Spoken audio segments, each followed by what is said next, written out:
بسم اللہ الرحمن الرحیم۔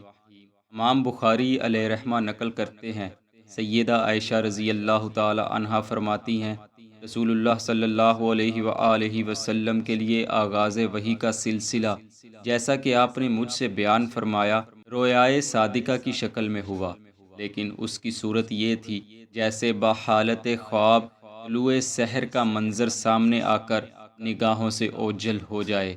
اس کے بعد آپ کی خلوت پسندی کا سلسلہ شروع ہوا تو آپ غار حرا میں تنہا رہ کر شب و روز عبادت میں گزارنے لگے، اور ام المؤمنین حضرت خدیجہ رضی اللہ عنہا اور اپنے اہل و عیال کے پاس وہاں سے لوٹ کر کئی کئی دن تک تشریف نہیں لاتے تھے۔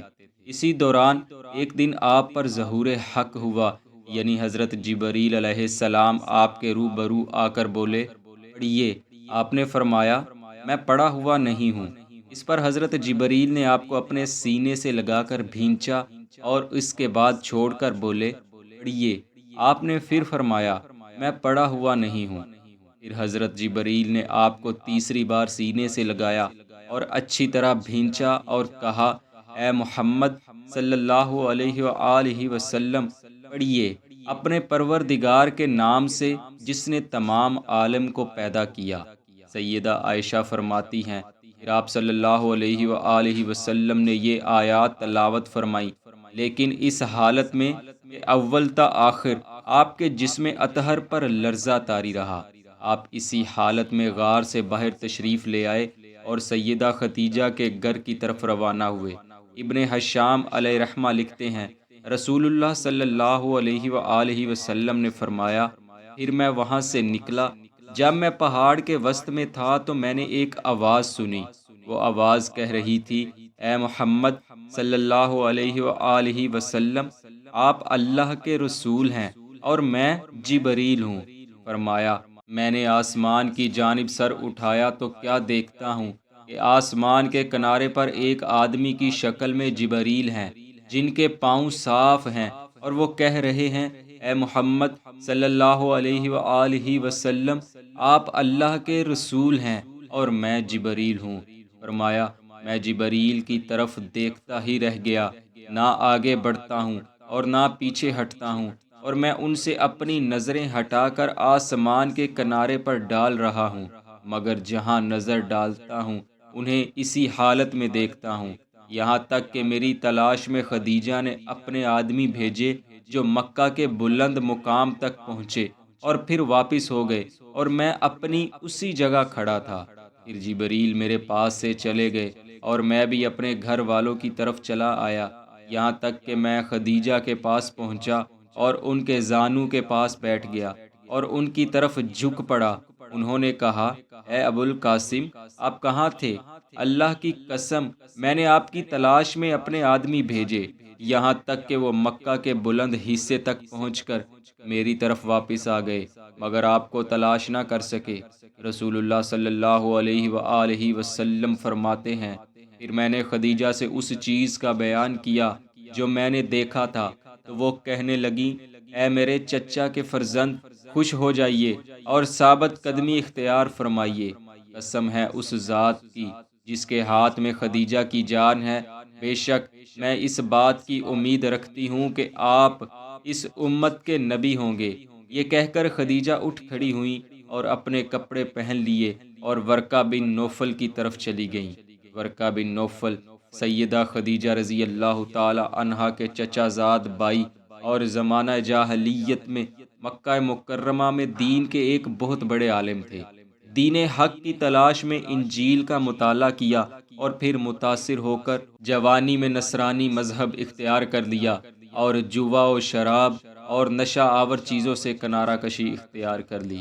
چنانچہ جب ام المؤمنین سیدہ خدیجہ رضی اللہ تعالی عنہا ورقہ بن نوفل کے پاس پہنچی اور جا کر اپنے شوہر نامدار حضرت محمد رسول اللہ صلی اللہ علیہ وآلہ وسلم کی وہ سب باتیں بیان کی جو انہوں نے آپ کو بتائی تھی، تو ورقہ بن نوفل نے کہا، پاک ہے اس ذات کی قسم جس کے ہاتھ میں ورقہ کی جان ہے۔ اے خدیجہ، اگر تو نے مجھ سے سچ کہا ہے تو ناموس اکبر جو موسیٰ علیہ السلام کے پاس آیا کرتا تھا وہ ان کے پاس آ پہنچا، اور بے شک وہ اس امت کے نبی ہیں، تم ان سے کہہ دو ثابت قدمی اختیار کریں۔ یہ سن کر سیدہ خدیجہ رضی اللہ تعالی عنہا وہاں سے واپس رسول اللہ صلی اللہ علیہ وآلہ وسلم کی طرف لوٹ آئیں۔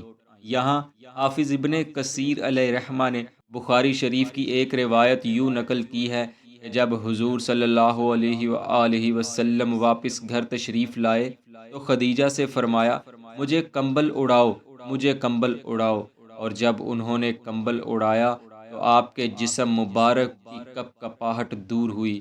اس کے بعد آپ نے انہیں غار حرا کا تمام واقعہ کہہ سنایا اور فرمایا، مجھے اپنے بارے میں خوف محسوس ہو رہا ہے۔ جواب میں سیدہ خدیجہ نے عرض کیا، اللہ کی قسم، آپ کو اللہ تعالیٰ کبھی نقصان نہیں ہونے دے گا، کیونکہ آپ لوگوں سے ہمیشہ حسن سلوک سے پیش آتے ہیں، مہمانوں کو بلا کر انہیں کھانا کھلاتے ہیں، آپ تحمل مزاج ہیں، ناداروں کو لباس فراہم کرتے ہیں، اور ہمیشہ حق گوئی اور حق پرستی کا ثبوت دیتے ہیں۔ ابھی آپ یہ باتیں کر ہی رہے تھے کہ ورقہ بن نوفل آپ کے گھر خود ہی آ گئے۔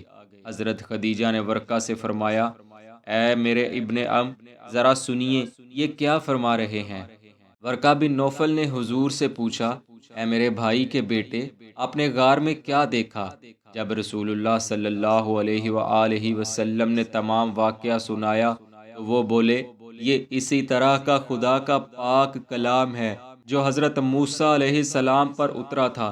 پھر ورقہ پر رقت طاری ہو گئی اور روتے ہوئے بولے، لیکن جب آپ یہ بات جو مجھے سنائی ہے اپنی قوم کو سنائیں گے تو انہیں اس کا اس طرح یقین نہیں آئے گا جس طرح مجھے آ گیا، بلکہ وہ آپ کو ستائے گی اور آپ کو یہاں سے نکال دے گی۔ کاش میں اس وقت تک زندہ رہتا۔ آپ نے متحیر ہو کر ورقہ بن نوفل سے پوچھا، کیا واقعی میری قوم مجھے یہاں سے نکال دے گی؟